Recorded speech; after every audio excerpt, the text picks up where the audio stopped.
अस्सलामुअलैकुम दोस्तों, मेरा नाम है असीब शफकत और आप देख रहे हैं हंसी टीवी।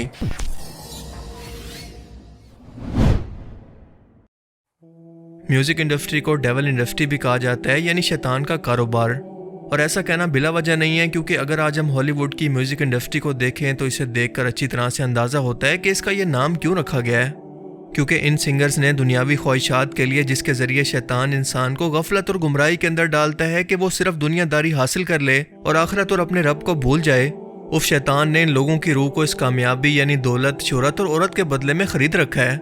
लिहाजा ऐसा मुमकिन ही नहीं है कि वो अपने गानों के अंदर अपने मालिक शैतान की तारीफ ना करें और टाइम टू टाइम लोगों की ज़हन साजी करके इन्हें भी शैतानियत के रास्ते पर लाने की कोशिश ना करें। इसलिए ये तीनों चीज़ें यानी फाशी, बेहयाई, औरत की सूरत में दौलत और शोहरत की नुमाइश के साथ साथ शैतान को ट्रिब्यूट आपको ऑलमोस्ट इनके हर गाने के अंदर देखने को मिलेगा। और अब तो ये इतना क्लियर है कि बच्चा बच्चा इनको देखकर खुद से समझ सकता है। यहाँ तक कि इनके गानों के लिरिक्स को बाकायदा कबाला नामी काले जादू की तर्ज पर लिखा जाता है, ताकि इन्हें गाने वाले अनजाने के अंदर सुनकर ही शिरक करने लगें और इनकी हरकतों को देखकर इसे फैशन समझकर इनको फॉलो करें।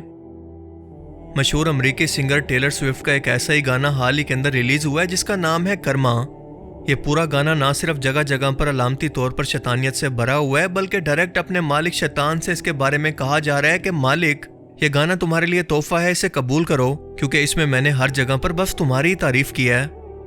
अब ये कर्मा कॉन्सेप्ट हिंदुइज्म और बुद्धिज्म के अंदर मौजूद है, क्योंकि ये लोग अकीदा रखते हैं कि पुनर्जन्म यानी 7 बार दुनिया के अंदर इंसान जन्म लेकर आखिरकार इनलाइटेंड होता है, यानी दुनिया को छोड़कर आखिरत की तरफ चल पड़ता है। इनके मुताबिक इंसान अपनी मौजूदा जिंदगी के अंदर जो कुछ भी अमाल करता है, इसका असर और इसका फल इसे अगले जन्म के अंदर मिलता है और इसी को कहते हैं कर्मा।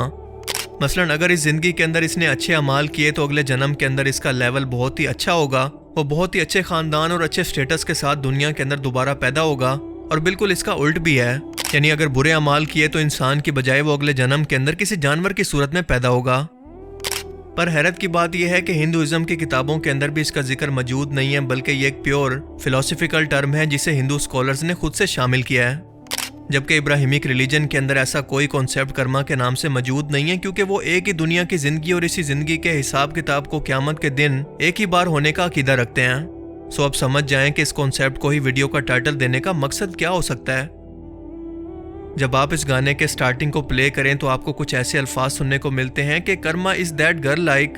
अब ये अल्फाज कोई सेंस नहीं बनाते जब तक कि आप इनको उल्टा करके ना सुने, क्योंकि शैतान के पुजारी हर काम को उल्टा करते हैं, यानी अच्छाई के बदले में बुराई, जन्नत के बदले में जहन्नुम, सलीब के बदले में उल्टी सलीब, वगैरह वगैरह।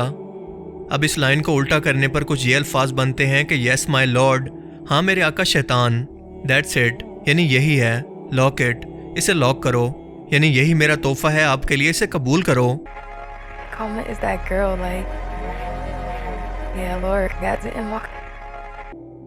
अब ये लोग ऐसा इसलिए करते हैं क्योंकि ये गाना भी बाकी इल्यूमिनाती सिंगर्स की तरह एक सैटेनिक रिचुअल होता है, जो कि शैतान को खुश करने के लिए एक तोहफे और कुर्बानी के तौर पर पेश किया जाता है, क्योंकि इसके अंदर मौजूद फहाशी, काला जादू, शैतानी रिचुअल सिर्फ शैतान को ही खुश करते हैं, ना कि खुदा को।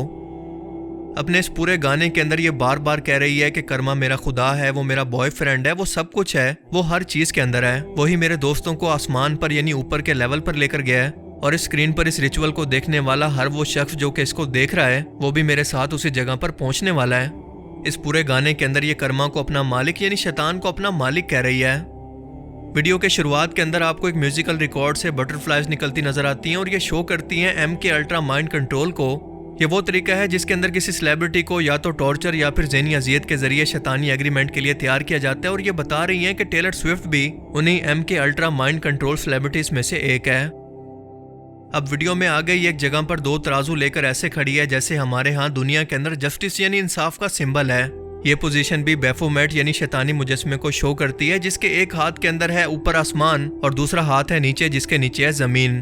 और ये शो करता है कि एज अबव सो बिलो, यानी जैसा ऊपर है वैसा नीचे भी है।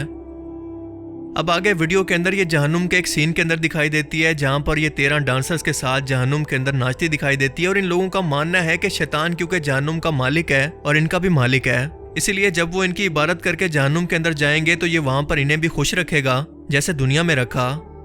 मगर कुरान पाक वाज़े तौर पर यह बताता है कि शैतान इन लोगों को जहन्नुम तक पहुंचाकर खुद कहेगा कि मेरा काम मुकम्मल हो गया, तुम लोग तो खुद ही गुमराही के अंदर पड़ गए थे, इसके अंदर मेरी क्या गलती, अब मेरा तुम लोगों से कोई वास्ता नहीं, बस मेरा काम मुकम्मल हो गया।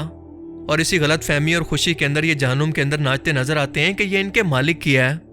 और ये 13 लोग इल्यूमिनाती की 13 ब्लड लाइन्स को शो करते हैं जो कि शैतान की पुजारी हैं और दुनिया के तमाम इकोनॉमिकल सिस्टम, पॉलिटिक्स और मीडिया को चला रही हैं। और इसीलिए अगले सीन के अंदर आपको ये जन्नत के अंदर नजर आती है जहां पर इसे 3 जहन्नमी इसे देखकर मिडिल फिंगर दिखाते हैं कि हम तो यहाँ पर खुश हैं, ये जन्नत से भी ज्यादा अच्छी जगह है, क्योंकि जाहिर है कि इनके नजदीक जन्नत और जहन्नुम के अंदर कोई फर्क ही नहीं है, जैसा कि अच्छाई और बुराई के अंदर कोई फर्क नहीं। इसी तरह से ये लोगों का ब्रेन वॉश करते हैं कि अच्छाई और बुराई दोनों एक जैसी हैं, ताकि लोग आखिरत के कॉन्सेप्ट को ही आहिस्ता आहिस्ता भूल जाएं, दुनिया में अपने आने का मकसद ही भूल जाएं।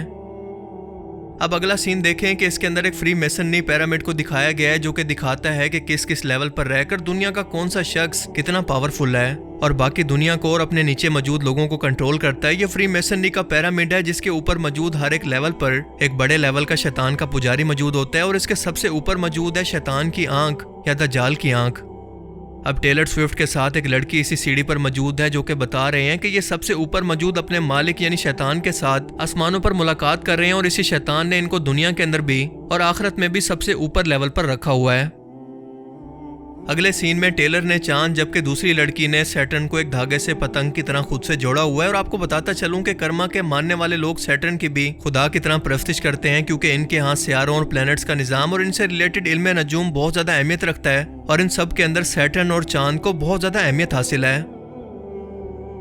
अब अगले सीन के अंदर देखें कि ये एक लाइट बल्ब के अंदर मौजूद है जहां पर इसके हाथ के अंदर रोशनी है और हम सभी लोग जानते हैं कि रोशनी शैतान को लाइट बोल्ट की सूरत में शो करती है और क्रिश्चियंस के मुताबिक शैतान भी एक फरिश्ता था। जब इसे आसमान से जमीन पर गिराया गया तो ये एक लाइट बोल्ट की सूरत में आसमान से गिरा था, इसीलिए ये लोग इसे अलामती तौर पर लाइट बोल्ट से शो करते हैं। और दूसरा सबसे ज्यादा इनलाइटेंड यानी रोशनी की सूरत में शैतान को सबसे ज्यादा इल्म वाला दिखाने के लिए भी इस सिंबल को इस्तेमाल किया जाता है जो कि इसी इल्म की बदौलत से इस दुनिया पर राज कर रहा है। ये पूरा का पूरा गाना कर्मा की तारीफों से भरा हुआ है कि वो मेरा खुदा है, मेरा बॉयफ्रेंड है, वो मुझे और मेरे दोस्तों को ऊंचाई पर लेकर गया। जो इस वक्त स्क्रीन पर मुझे देख रहा है वो भी मेरे साथ सीधा मेरे घर तक जाएगा। यानी जिस तरह से मैं शैतान की पुजारन हूँ, इसे देखने वाला हर वो शख्स इस गाने को सुनकर वही कुछ करेगा। आप खुद सोच कर देखें कि एक गाने के अंदर खुदा के कॉन्सेप्ट को दिखाने का क्या मकसद हो सकता है। दुनिया के बाद की जिंदगी यानी जन्नत और जहन्नुम, आसमान, ये सब दीनी कॉन्सेप्ट दिखाने का आखिर क्या मकसद है। ये कोई गाना नहीं है बल्कि बाकायदा आपकी माइंड प्रोग्रामिंग चल रही है और वो भी आपको बिना बताए और खुलेआम। मगर अफसोस के लोग इसे अभी तक आर्ट समझकर प्रमोट कर रहे हैं। इन गुमराह लोगों पर तो मौत के बाद दुनिया की हकीकत खुल जाएगी, लेकिन जो लोग इनके बहकावे में आकर आंखें बंद करके इनके पीछे चल पड़ते हैं वो क़यामत के दिन आखिर किसको कसूरवार ठहराएंगे ये भी एक बार सोच लें, क्योंकि तब पछतावे का कोई फायदा नहीं। अल्लाह ताला हमें समझने की और नेक अमल करने की तौफीक अता फरमाए। आमीन।